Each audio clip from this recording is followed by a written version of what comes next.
So let's look at some of the findings that this has, right? And how those findings, at least in a preliminary sense, apply to international relations, foreign affairs, and then obviously international war, terrorism, and genocide, right? Prospect theory findings. First thing, people value things they don't, people value things they have more than things that they don't, right? So now we can talk about value, and pretty soon we'll talk about weights and values, which isn't too complicated, but the idea is that people value the things they already have.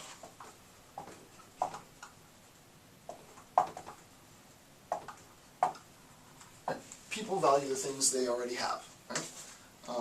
So people value things they have more than the things that they don't have, right? The stuff that I have is more important to me than the stuff I haven't yet acquired, or the stuff I don't have, which is represented in the last 4 graphs that I had up. Okay, number 2. It is more difficult to lose something than it is to gain something, right? And there's an actual technical term for that, but we'll talk about this in a second, right? It is more difficult for me to lose something, right? So loss is experienced as a greater trauma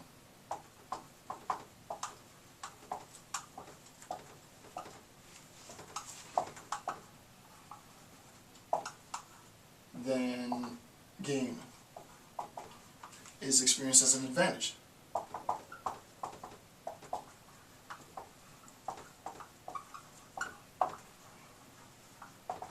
And the technical phrase for this is, it's called the endowment effect, right? This is known as the endowment. E-N-D-O-W-M-E-N-T.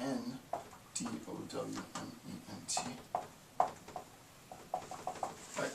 So when we're talking about the endowment effect, what it means is for any particular agent in making a decision, it is typically the case that the experience of loss is more traumatic than any benefits, any gains that I have, right?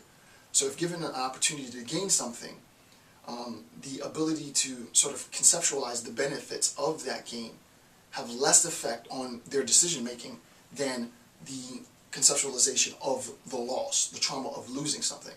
So in a very simple example, just to keep this basic at this level, you can imagine that you go to, your kid. So my daughter comes to me, and imagine that we have a cat, and I tell her, I say, sweetie, it could be the case, and I know that I know that you love your cat, and your cat's amazing. However, we have a decision. This is a cruel example, but we have a decision to make.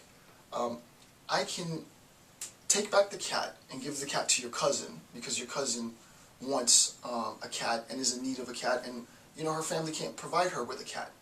So we can take that cat away and give it to your cousin and get you exactly the same cat. Same genes, same breed, same everything. What do you think my daughter's going to say? Well, under this model, she's going to say that the loss of losing that cat is going to be far more substantial than the gains of gaining a cat, or even gaining 2 or 3 cats, right? So that she's placed so much value, so much emphasis on that particular thing. A different example, a non-sort of connected example, a television. You go to your friend and you say, hey Bob, I'll give you a TV, right? I'll give you a TV, like a swap, right? I'll give you a TV of exactly the same brand, exactly the same time, exactly the same specifications if you give me X. You fill in X with what you want. Just generally speaking, individuals are less likely to relinquish things, even if it means that the gains that they're going to get are exceptionally high. So the examples that we've been giving, just on a very general level, indicate that in making my decisions, what I do is I refer to a particular point and I try to determine what my greatest advantage is. For agents, they will always, or not always, but 8 out of 10 people will perceive their advantage as retaining what they already have, right? Or getting something that they know with certainty. Specifically, if I say, for example, 75% chance that you can as in the last example, get $5,000, 25% chance that you won't get anything. Or, I'll give you $3,000 right now, 8 out of 10 people are going to go with $3,000 right now, right? So, this idea of it being more difficult to lose something than to gain something is technically known as the endowment effect. You can't really make sense of the endowment effect, however, without this notion of what's known as risk orientation. Risk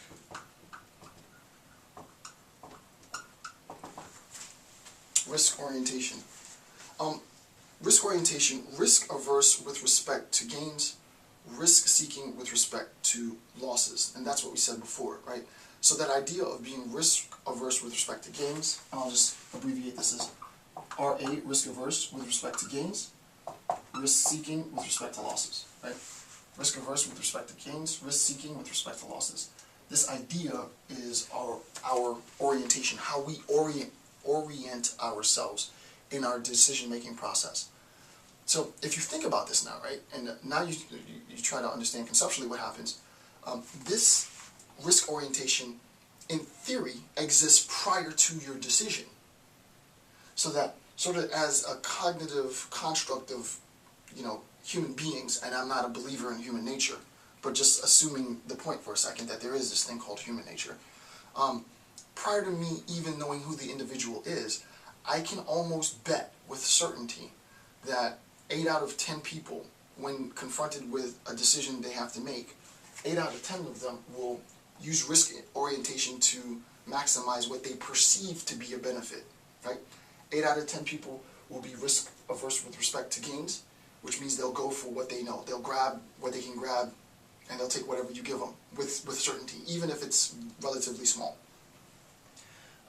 And there will be risk seeking with respect to losses. If I say I need something from you, they're going to do everything in their power to try and preserve that thing, including risking losing far, far more than they would gain in a gain situation, right? So this idea is known as risk orientation. With respect to risk orientation, I've done a series of videos already. It's called the prisoner's dilemma. I'm not going to go into this at all, but I've embedded a link in the PDF. Just click the link. It'll take you over to a discussion on the prisoner's dilemma, and basically you'll see how it unfolds. Roughly, prisoner's dilemma, theoretically 2 guys get busted. Officer presents both of them with options, and we see how the game unfolds, right?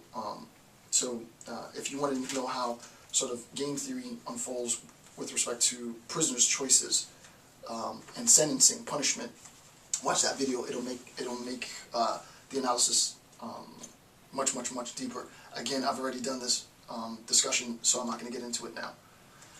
Number 4 is the framing effect.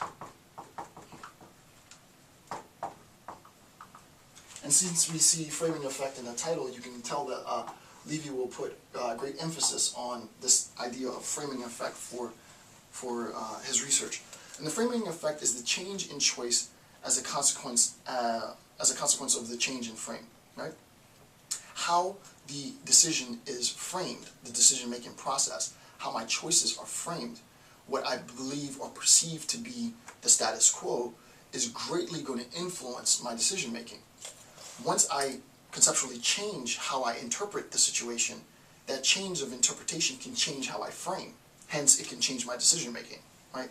So the framing effect is very important, and I'll get into more detail in that on that point shortly.